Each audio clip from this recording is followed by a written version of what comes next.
बहुत समय पहले की बात है। एक घना हरा भरा जंगल था जहाँ तरह तरह के जीव जंतु शांति से रहते थे। उसी जंगल में एक छोटी सी प्यारी सी चिड़िया रहती थी। वह चिड़िया देखने में तो साधारण थी, लेकिन उसकी सोच और आदतें उसे सबसे अलग बनाती थी। उस चिड़िया की एक अनोखी आदत थी।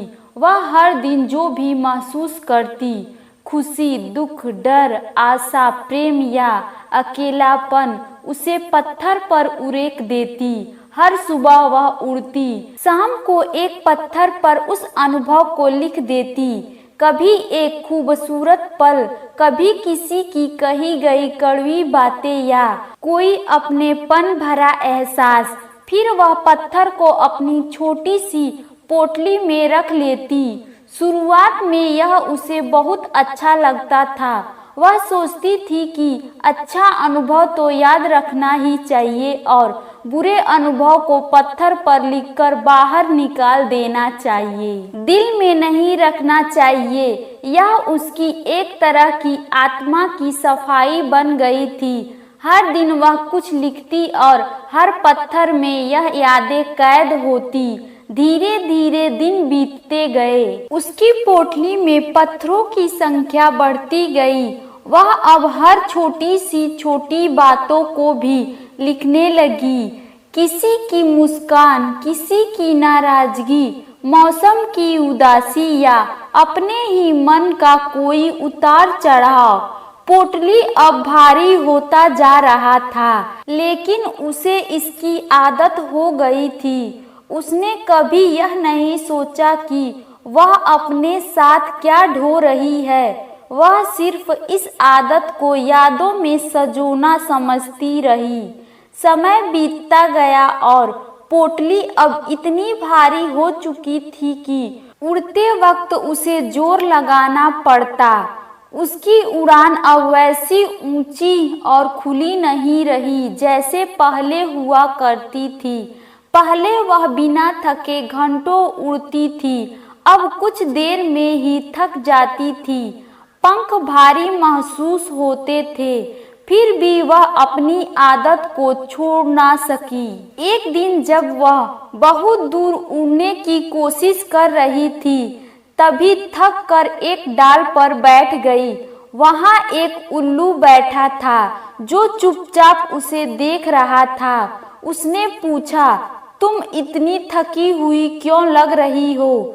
चिड़िया बोली, मैं रोज अपने अनुभव को एक एक पत्थर पर लिखती हूँ और उन्हें संभाल कर रखती हूँ। यह मेरी यादें हैं, मैं इन्हें खोना नहीं चाहती हूँ। उल्लू ने ध्यान से उसकी भरी पोटली को देखा और फिर धीरे से कहा, बेटा, यादें सहेजने की आदत बुरी नहीं है, लेकिन जब वह बोझ बन जाए तो उन्हें छोड़ देना ही समझदारी है। उड़ान तेरी फितरत है, जमीन से बंधना नहीं।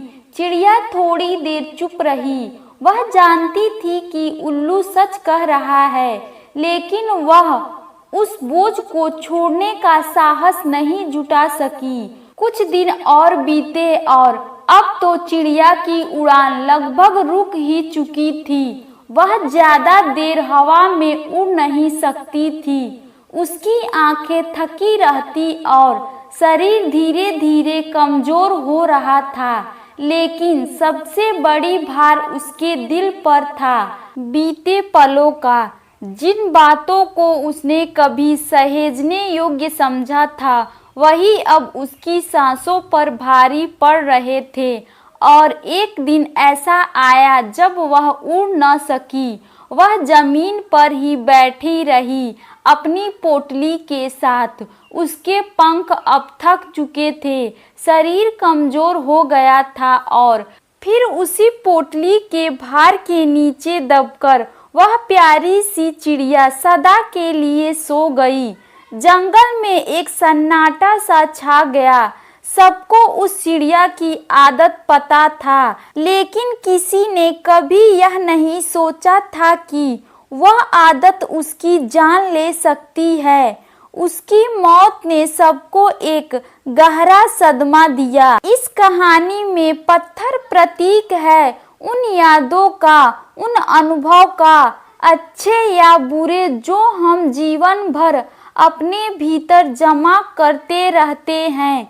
कभी कोई हमें प्यार से पुकारता है, कोई हमें चोट पहुंचाता है, कोई साथ छोड़ जाता है, तो कभी कोई उम्मीद जगा देता है। हम इन सबको अपने दिल और दिमाग में बसा लेते हैं, यह सोचकर कि शायद यह यादें कभी हमें काम आएंगी। लेकिन जब हम हर दर्द, हर बातें, हर खुशी को समेटते जाते हैं और छोड़ना नहीं चाहते, तो यह हमारे जीवन की उड़ान को रोक देती है। हमारी आत्मा जो हल्की होनी चाहिए वो भारी होती जाती है और फिर ना हम हंस पाते हैं ना जी पाते हैं। बीते कल को बदलना हमारे हाथ में नहीं है, लेकिन आज कैसे जिए यह पूरी तरह से हमारे हाथ में है। हमें सीखना होगा, जो बीत गया उसे छोड़ना ही एक कला है। बुरा अनुभव आया और कुछ सिखाया और चला गया, बस इतना ही काफ़ी है। उसे जीवन भर ढोते रहना बुद्धिमानी नहीं है। तो क्या करें, अपने अनुभव से सीख लें, लेकिन उसे बोझ बनाकर मत ढोएं। जो चला गया उसे स्वीकार करो और आगे बढ़ो। आज में जियो, यही मात्र एक सच है जो तुम्हारे पास है। खुद को माफ करो और दूसरे को भी माफ करना सीखो। नई चीजों को अपनाओ, अपने दिल और पंखों को खोलना सीखो। अंत में एक बात याद रखो, यादें अगर तुम्हें ऊपर उठाए तो उन्हें संभाल कर रखो, लेकिन अगर नीचे गिराए तो उसे जाने दो। यह कहानी आपके जीवन में बदलाव ला सकती है। हाँ, तो वीडियो को लाइक करो। अगर कहानी पसंद आई हो तो चैनल को सब्सक्राइब करें। धन्यवाद।